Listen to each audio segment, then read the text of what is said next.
पाहत आहात लक्षवेध news network. अचूक वेळ अचूक बातमी। नमस्कार मित्रांनो, मी हॉटेल बागीचा सर्वेसर्वा। आज आपल्या धाराशिव जिल्ह्यामध्ये भूमासन परांडासन आमच्या आजूबाजूचे जेवढे खेडे असतात असा पाऊस झालेला आहे की आमचं 3 महिन्यापासून लावलेलं सोयाबीन तोंडाशी आलेलं पूर्ण बघू शकता तुम्ही, पूर्ण वाहून गेलेलं आहे। हे आज आमच्या शेतकऱ्या बंधूंना इतक्या पाण्यात सोयाबीन काढायचं कसं आणि या सोयाबीनला राहिलंय काय, त्याच्यामुळे शेतकऱ्यासाठी जितक्यात लवकर गरज देणं होईल सरकारला तितक्यात लवकर द्यावं, शेतकऱ्याकडे जास्त ध्यान द्यावं ही कळकळीची विनंती आहे सरकारला। कारण की आज बघू शकता तुम्ही, आमचा जेव्हा शेतकरी 4 महिने कष्ट करतो, सोयाबीन आसन, तूर आसन, हे आपलं मूग आसन, उडीद आसन, हे आमच्या शेतकऱ्याचं मेन वस्तू असते।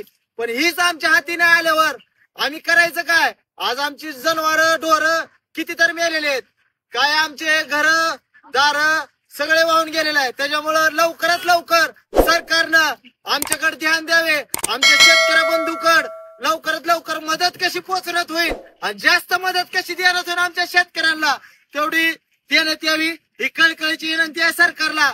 कारण की आमचा शेतकरी वर्ग जे आहे ते ह्या पाण्यात सोयाबीन काहीच राहिलेलं नाही। तुम्ही बघू शकता इतकं पाणी कसं आमच्या शेतकऱ्यांना सोयाबीन काढायचं आणि आमच्या शेतकऱ्यांना कसं निर्माण करायचं। आज आमच्या शेतकऱ्यावर कर्ज असतंय, कसं कर्ज फेडायचं, कशी आमची लेकरं मोठी व्हायची आणि आमच्या लेकरांना शिक्षण कसं शिकवायचं।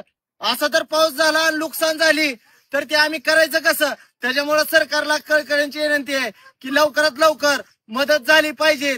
कारण की आज बघू शकतो आमच्या धाराशिव जिल्ह्याला असं पाण्याचा फटका बसलेला आहे, कितीतरी जनावर मेलेले आहेत आणि कितीतरी सोयाबीन जी तोंडाशी आलत काढायचं ती सगळं वाहून गेलेलं आहे।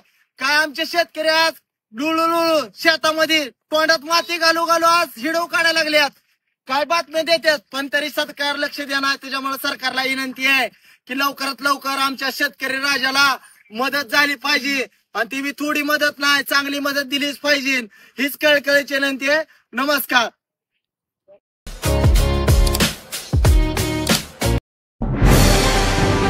आजच आपल्या लक्षवेध न्यूज नेटवर्क या चॅनलला सबस्क्राईब करा, व्हिडिओला लाईक करा।